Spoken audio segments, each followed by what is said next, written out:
Hello and welcome to a new video. Today we're gonna take a look at one of the best, if not the best team for me so far for the Great League Remix Cup. And this team got me a currently 13 game win streak, I think, and I have still not lost this win streak. I'm just not going to do battles anymore with this team, but this team went, I think I lost the first two battles that I played with this team. I was like, oh, maybe I should change it, and then I just won everything afterwards. So this team is going to be quite good, I have to say, and honestly, the wild shot variant of Dubwool was amazing. I would really recommend you to try this team out.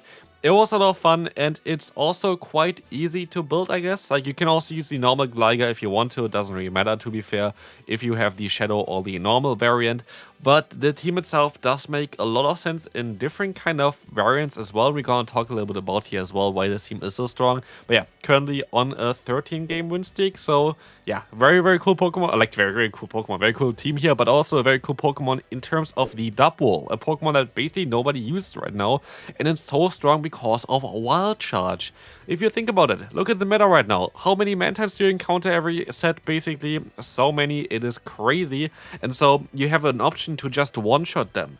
And a lot of people don't really expect it. Plus, you're also great in a lot of neutral scenarios. Plus, they're going to be a little bit more different things I can talk about later on as well. So if you enjoy this type of videos, feel free to leave a like, and let's take a look here at the Gligar Mirror match. A matchup that is totally fine for us. Interesting here enough though is that we can go for the aerial ace, and we're actually going to be able to not knock them out with that, but we still have to keep a shield here for the Swampert, so we should hopefully be fine still. Let's find out. Aerial ace coming through, we can go for the full farm down, and we're going to see here that the opponent is going to swap into, let's find out, the Swampert here. I still have a shield, I can use a shield, and I just have to hit the aerial ace and the opponent would go down and they catch the move. And this is what I said as well. This was basically the battle in the beginning as well that I lost. And this was a battle that I could have won if I didn't get the catch there from the opponent. Of course, great play by the opponent itself.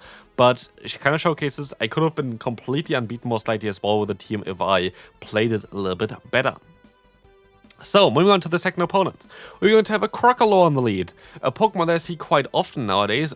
Why are people running this Pokemon? It's mainly because Skeledirge is actually banned for this cup, so Crocodile kind of takes its place. I might gonna take a look at this Pokemon as well because I have it built already and it's kind of a fun video idea. But yeah, Crocodile currently is available while the Skeledirge isn't. They sadly got the debuff immediately with Crunch here from this Pokemon, which is a little bit annoying, but we can still get at least a shield advantage. I know I'll take this shield advantage as we can now go into the Feraligatr and we all see the Pachirisu coming in. We have our Groundhog and they decide to forfeit. So basically, here's kind of what I want to talk about as well. While the opponent is swapping out here, which is kind of annoying, but we have Wild Charge, which is totally happy against Mantine. What I kind of want to talk about is that even against neutral leads, basically, like something like Steelix, where you have super effective fast move damage, but no charge move pressure at all, you can just take a hit, you can just get some energy, and then swap out later on and hit anything what is in the back with Body Slam and Wild Charge, which is just kind of mad. Here, by the way, if you're going to encounter something like a Mantine, I would suggest to bait with the first charge move. A lot of people just decide to use a shield on the first one, but not on the second one, because they don't want to go 2 shields down. Just hope that they don't run a Wild Charge, so that's kind of the better play to go for. But here we're going to be able to just swap out. The opponent is going to reveal their final Pokemon as well with the Alolan Ninetales, and we can just go ahead and go for another Hydro Cannon, force either a shield or the knockout. I'm totally happy with either of them. I'm going to be able to get the knockout. Now it's going to be a Steelix against my Feraligatr, which sadly barely does not get to move, and my Gligar now in the back, where we're going to be able to take the first move here. It's very likely just going to be the Psychic Fangs, which is totally fine for me. They're going to drop my defense, which is a little bit annoying, I have to say.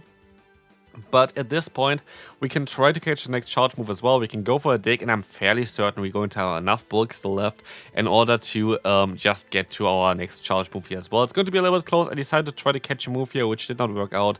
But it doesn't matter because we know that we win CMP, we know that we need one more fast move to get to the charge move, and we know that we are still 1 shield, and so even all the energy in the world will not help this opponent here as we can try to go for the dig, knock them out, and win this game fairly easily. So this is definitely a team that you kind of want to run if you kind of want to hit Legend still, or like if you want to climb up in Elo. We're going to see the Jelson coming in here against us. Lovely for us because we have Wild Charge. I'm totally happy about this. You see me here staying in for a little bit longer because I kind of want to let them hit me with a Surf first, because of course Wild Charge is going to be able to get the debuff here. We will see that I can now swap out and catch the Surf onto my Feraligatr. This is a lovely because it's going to basically no damage and I can get a ton of energy. Knowing that the first Pokemon they have is the Stunfisk, we're going to have now a ton of energy for that, but the opponent decides to swap out anyway into the Mantine, and we're in such a great spot now. Like, there's nothing the opponent can really do. We got rid of the hardest answers, like 2 of the hardest answers basically against our Gligar. We both have them out here already. We're going to have some energy on our Dubwool. We're going to have alignment with our Gligar against the Stunfisk, where the Stunfisk has 0 play to do anything there. And we can also go for some Wild Charges here with our Dubwool, and we have a great time with that. I would be able to just let any move go through here at this point, by the way, because, yeah, the opponent would most likely be able to knock me out, but we still had 2 shields, so it doesn't really matter against the Mantine. I still decided to use a shield here, just in case. And we will see here as well that I can just go for a body slam. Even if it doesn't knock them out, it doesn't matter. Like, we won already. They're going to have a Stunfisk in the back. We have the hardest answer towards it in the back. I just decided to go for a charge move, so Dick is going to be able to knock them out with a one-shot. And so we can swap out of here. The opponent decides to forfeit immediately, and we can move on to the next opponent. Swampert in the lead. You kind of want to swap out eventually here, I would say. What you need really is damage on them, because even if you're going to end up later on with the Gligar against it, we're going to be fine, but here they decide to swap out into the Pidgeot. Seeing this, it kind of reminds me of the double flying lines together with the Swampert, and here I decided to wait out until they go for a charge move. Maybe could have thrown earlier because it would be super effective Wild Charges, but I kind of just want to make sure that those actually hit, and I will be able to do so because of the debuff. They decide to let the move go through. We still do a ton of damage, and now I decide to just let this move go through as well, because I expect it's going to be a Feather Dance. Now I can get some energy. I'm forced to go for a charge move because Farm Down was not an option after the debuff, but we can at least get the knockout here. We have alignment. We're going to have a Swampert, we're going to be able to go for the Aerial Ace here, and we get rid of some of the opponent's shield. Here is one thing that I kind of want to do.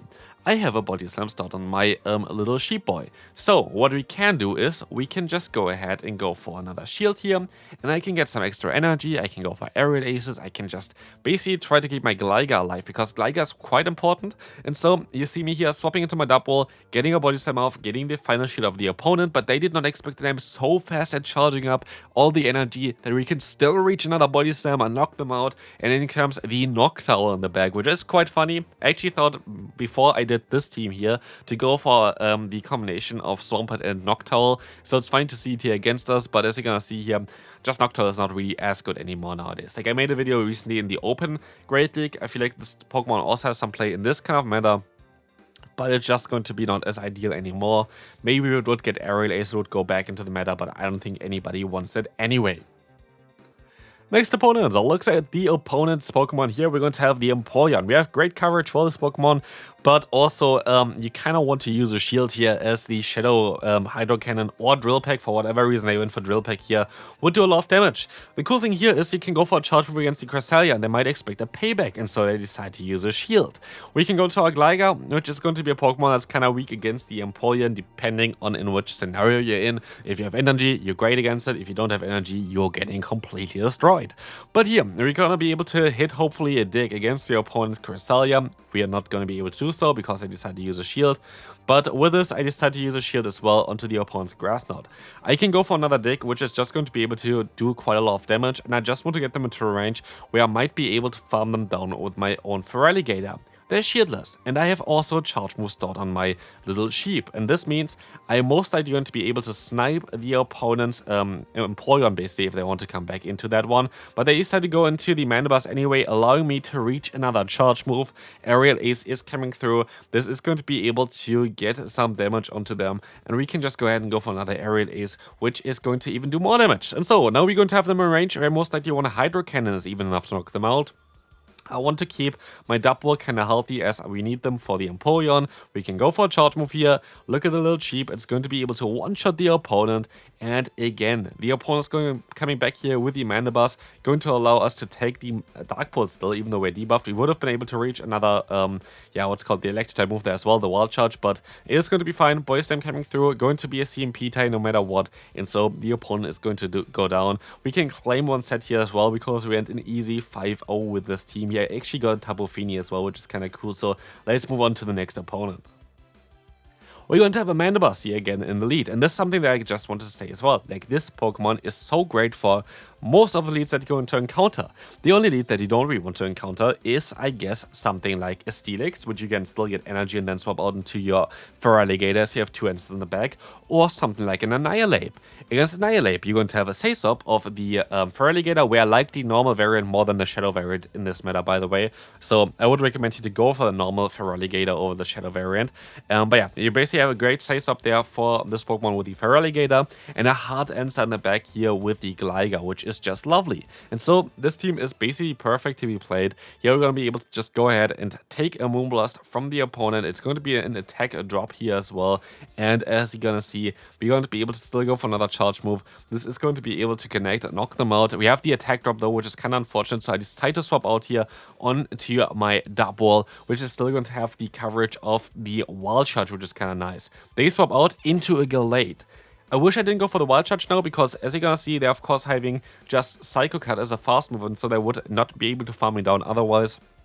But sadly, our attack is a little bit too low, and so we're forced to use a shield. But what we can still do is we can still swap into our Gligar. Gligar can go for the Aerial Ace and does not get the knockout, but it does not matter. I can let the move go through, and at this point, Feraligatr should be enough to knock them all out. We can go for the full farm down. I have to use a shield, but it's totally fine, because the energy that we gained is crucial, as we can now try to go for another charge move against the opponent's Mandibuzz.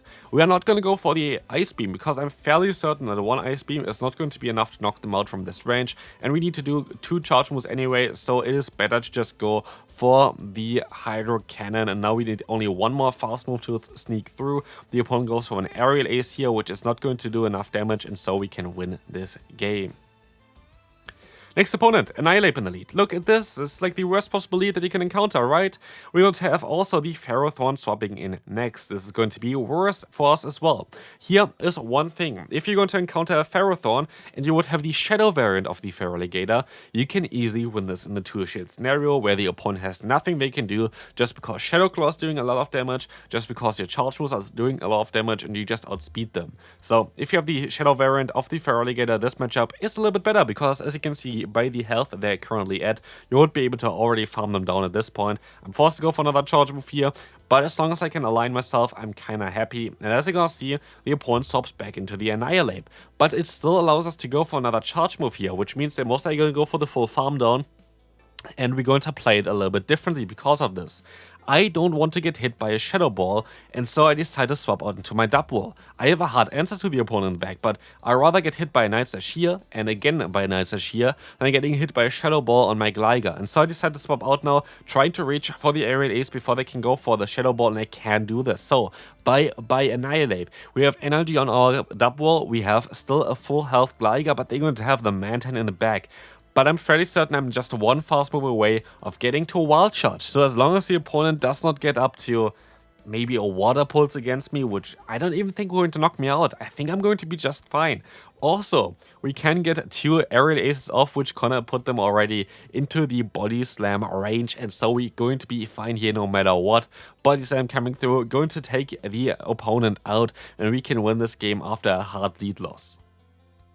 Next opponent, we're going to have a Mawile in the lead. A very funny Pokemon here, interesting Pokemon for sure. What you want to do is you want to get some damage on them. I think they are getting an extra free fast move in here because I lagged for one turn. It is fine, Wild Charge coming through, I can swap out now, and this is going to be totally okay.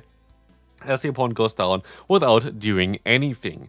In comes the Galvantula, we can just go ahead and go for another Hydro Cannon. This is going to be able to get the shield from the opponent, but they make another crucial mistake, as you can even reach another charge move in time. Cool thing here is Gligar is walling the entire moveset of the opponent's Galvantula, and so I can just safely swap into this, soak up all the energy, and they even decide to go ahead and go for a Discharge here, which is a little bit of a silly move, as Lunge definitely is a better play. Here we're going to get out the opponent's Swampert, and so I can mostly just sacrifice my little sheep now afterwards. Exactly, I can just swap out into it. They're forced to go for an Earthquake here if they want to knock me out. They decides to not go for an Earthquake, they decide to go for an Hydro Cannon, and so I can just go for another Body Slam, knock out the opponent's Swampert, and so it's just going to be the Gligar against the Galvantula, which is going to be a great matchup, as you know already. We can even let the move go through, trying to go for a 2-shield flex.